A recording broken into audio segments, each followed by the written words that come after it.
Assalamu alaikum viewers. In previous video we discussed about essay writing. In this video we will discuss about précis writing. That what is a précis and how to write a précis of a passage. First we will learn about what is précis. Then we will move to the key points of the précis or steps of the précis. By the help of those steps we will write a précis at the end. We will give an example of the précis. We will try to cover each and everything regarding précis in this video. So without any further delay, let's get started. First of all, origin of the précis. The word précis has been taken from Latin word of precisos, which means to cut off. Definition of the précis. Précis is a written work and where we summarize a text or passage in an accurate manner. Now link the etymology and definition. We'll see the similarities. There we said it means to cut off. Precisos means to cut off. And in definition, here it says summarize. So look, a précis means summarization of a complex text.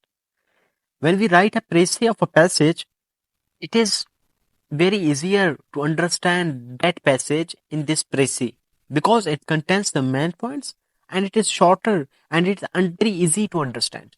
Got it? So let's move on to the key points of writing a précis. First, clarity. आसान जुबान इस्तेमाल करें जो आसानी से समझ आए. You should have clarity. Then length of your précis. Make sure your précis is shorter than given text, given passage. Make sure this thing that your précis should be shorter than the actual passage. Usually it's 1/3. A 1/3 of a passage. But it's not necessary, okay, to it should be exact 1/3. But here it is an indication for giving us the length. The 1/3 is an indication for our length of the précis. But exact 1/3 we are not talking about it. For example, आपका जो passage है वो 300 लफ्ज का है और आप उसका से बनाते हो तो वैसे 300 का तो 1/3 100 होगा ना 100. लेकिन अगर 90 अल्फाज का बन जाता है या 110 अल्फाज का बन जाता है तो मसला नहीं है. वे हो जाए या 110 भी हो जाए या उसी के करीब हो जाए तो मसला नहीं है. 1/3 एक इंडिकेशन है कि हम लेंथ को इसके समझे कि पैसे का लेंथ कैसा होना चाहिए. Then accuracy. It should contain main ideas और thoughts.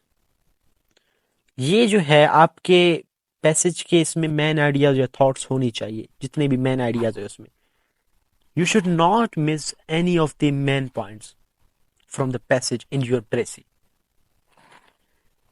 Then the fourth point of the writing a précis, avoid unnecessary information. You have to avoid unnecessary information. Try not to write each and everything. Then we will follow the steps. Then how to write a précis. Then I'll make you understand that how you will remove the unnecessary information. Then avoid your own opinion. You should not give your own opinion. आपको अपना राय नहीं देना है. आपको उन चीज़ों का खुलासा करना है जो कि वो पैसेज में मौजूद है. ठीक है, प्रेसी में आपको उन चीज़ का खुलासा करना है जो कि वो पैसेज में मौजूद है. अपने से कोई चीज़ नहीं डालनी है. सिर्फ उन्हीं चीज़ों को खुलासा करके, हाँ अपने अल्फाज में, वो अलग चीज़ है ना, अपने अल्फाज में अलग चीज़ है, लेकिन अपना राय नहीं डालना है. अपने से पॉइंट्स नहीं डालने हैं. Clear? Fifth one, use third person tone. आपको थर्ड पर्सन के टोन में अपने पैसेज को लिखना है. इस तरह नहीं लिखना है कि आप जो है फर्स्ट पर्सन है. आपको जो है थर्ड पर्सन टोन में आपको लिखना है. Then avoid repeating. It's a main point for writing a précis. Clear? Then the other points. Use words that substitute a complete meaning. For example one word substitutions. आप ऐसे अल्फाज इस्तेमाल करो जो कि एक मुकम्मल फ्रेज या एक मुकम्मल सेंटेंस का मानी ठीक है सब्स्टिट्यूट करे, दे सके. मिसाल के तौर पर सर कैसे, जैसे कि वन वर्ड सब्स्टिट्यूशन है. अभी मैं कहता हूँ अ पर्सन हु सपोर्ट्स और stands for the right of female की मुकम्मल इसकी जगह मैंने क्या कहा, फेमिनिस्ट. हाँ, या मैं इस तरह कहता हूँ भाई a person who loves books. अभी इसकी जगह पे मैंने क्या कहा, बिब्लोफाइल. जो बिब्लोफाइल क्या था, एक वन वर्ड सब्स्टिट्यूशन है. और इसी तरीके से फेमिनिस्ट क्या था, एक वन वर्ड सब्स्टिट्यूशन है. तो ये क्या करते हैं, एक मुकम्मल सेंटेंस को क्या करते हैं, ये क्या करते हैं, सब्स्टिट्यूट करते हैं, मानी देते हैं उसका. तो ऐसे अल्फाज आप इस्तेमाल करें, इससे आपकी जो है précis शॉर्टर होती है. Okay, it is easier. Then at one, use your own words. अपने अल्फाज में आपको प्रेसे लिखना है, अपने अल्फाज में आपको प्रेसे को लिखना है। पैसेज को समझकर प्रेसे को अपने अल्फाज में लिखना है, लेकिन पॉइंट्स वही होने चाहिए, राय नहीं डालना है अपना, अपने अल्फाज में पैसेज को लिखना है। Clear? Let's write a precis now. Write precis of the following passage and give it a suitable title. Often exams में भी इस तरह होता है अक्सर कि इसी तरीके से क्वेश्चंस आ जाते हैं प्रेसी के। इसी तरीके से प्रेसी मांगता है, एक पैसेज आपको देता है, तो इसका प्रेसी भी बनाओ और साथ में एक इसको टाइटल भी दे दो। तो हम अभी इसका प्रेसी कैसे बनाएंगे इस पैसेज का? ये एक शॉर्ट पैसेज है, ठीक है, 100 वर्ड का। समझाने के लिए मैंने आपको इसको लिखा है। अभी देखिए इसका हम प्रेसी कैसे बनाएंगे। इसके लिए हमें 3 स्टेप्स को फॉलो करने हैं। सबसे पहले reading and understanding of the passage. सबसे पहले हमने इसको रीड और अंडरस्टैंड करना है इस पैसेज को। चलें रीड करते हैं। Time management is an essential skill that plays a pivotal role in achieving personal and professional goals. Effective time management allows individuals to prioritize tasks, reduce stress, and increase productivity. By setting clear objectives and avoiding procrastination, one can make better use of limited hours in a day. Despite its importance, many struggle with managing time due to distractions, lack of planning, or overcommitment. Adopting strategies such as creating schedules and delegating tasks and staying focused can significantly improve time management and lead to a more balanced and fulfilling life. देखिए ये passage क्या कहता है, ये देखिए time management के बारे में है कि भाई टाइम मैनेजमेंट बहुत अहम है पर्सनल और प्रोफेशनल गोल्स को, मकसद को अचीव करने के लिए, हासिल करने के लिए। तो इसी तरीके से टाइम मैनेजमेंट आपके टास्क को प्रेफर करने में, स्ट्रेस को कम करने में और प्रोडक्टिविटी को, ठीक है, को ज़्यादा करने में मदद देता है। मुकम्मल टाइम मैनेजमेंट के हवाले से एक सक्सेस के लिए और एक बैलेंस्ड लाइफ के लिए। चलें जी, अब सबसे पहले हमें क्या करना है? सबसे पहली चीज़ तो ये हो गई कि भाई reading and understanding of the, ये हमने कर लिया, रीड कर लिया और समझ लिया कि क्या क्या पॉइंट्स कह रहे हैं। पहला स्टेप क्लियर है कि इस तरीके से आपको करना है, इसको फॉलो फॉलो आपको करना है step by step, read and understand. अगर आप चाहते हो कि प्रेसी, तो हर स्टेप को आपको अच्छी तरीके से फॉलो करना है। अब चलते हैं, ठीक है, दूसरे स्टेप की तरफ, जो है एक्सट्रैक्टिंग मेन पॉइंट्स। आपको मेन पॉइंट्स को निकालने हैं। ये जो मुकम्मल जो पैसेज है, इसके आपको मेन पॉइंट्स को निकालना है।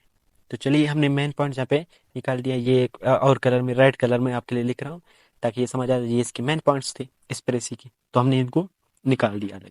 अब तीसरा स्टेप, दूसरा स्टेप हो गया एक्सट्रैक्टिंग मेन पॉइंट्स। हमने इनको निकाल लिया, जो मेन पॉइंट्स थे, जितने अननेसेसरी जो इन्फॉर्मेशन थे हमने इनको नहीं लिखा, जो मेन पॉइंट्स हैं हमने उनको लिखा। Clear? Refreshing in on words. अब इनको, इसको आपको रिफ्रेश करते हैं, जो ये जो है मेन पॉइंट्स को फिर हम रिफ्रेश करते हैं अपने अल्फाज में मुकम्मल तौर पर। चलें जी, ये जो है अभी देखें, रिफ्रेश आपने कर लिया, रिफ्रेश सोच समझ कर आप करना। तो अभी आपका क्या है, जो प्रेसी है वो रेडी है। सबसे पहले इसको टाइटल देते हैं। टाइटल इसका क्या हो सकता है? Be effective time management for success and balanced life. Time management is important for success. It helps in preparing tasks, decreasing stress, and increasing productivity. Postponing distraction, hinder time management. Having strategies like schedule and giving right to tasks and maintaining focus on tasks can improve time management. These build a balanced life. देखें, अभी ये जो है बिल्कुल easier है, बिल्कुल short हो गया और जो है बिल्कुल आसान हो गया। आप इसको आसानी से समझ सकते हो। क्या किया हमने, ये जो यहाँ पे जो कुछ लफ्ज थे, जैसे कि प्रायोरिटाइज था, अभी इनको मैंने अपने अल्फाज में लिखा है ना, जो हमारे अल्फाज होते हैं, आपके अल्फाज होते हैं, आसान से वही उन्हीं अल्फाज में जो कॉमन अल्फाज होते हैं। जैसे प्रायोरिटाइज था, जिसका मतलब होता है टू प्रेफर, तो मैंने इसकी जगह पे प्रेफर लिखा यहाँ पे। फिर इसी तरीके से जैसे कि आपके पास प्रोकैरिस्टिनेशन था, मतलब होता है टू पोस्टपोन, ठीक है, तो मैंने पोस्टपोन ही लिख लिया। ये जो है हमारा प्रेसी बन गया। पैसेज था वो 100 लफ्ज का था, तो जो प्रेसे है वो अराउंड 40 लफ्ज का है, 40 लफ्ज का है। अभी देखो, अगर 100 लफ्ज का 1/3 निकालोगे तो वही अराउंड 35 वही बन जाएगा एग्जैक्ट। 40 का बन गया तो मसला नहीं है। थोड़ा ऊपर नीचे हो गया, थोड़ा ज़्यादा नहीं, तो मसला नहीं है। एग्जैक्ट ज़रूरी नहीं है, लेकिन उसी चीज़ को आपको जहन में रखना है। उम्मीद है आप समझ गए होंगे। अगर आपको कोई सवाल है तो कमेंट सेक्शन में पूछ लें। मिलते हैं किसी और वीडियो में, तब तक के लिए अल्लाह हाफिज़।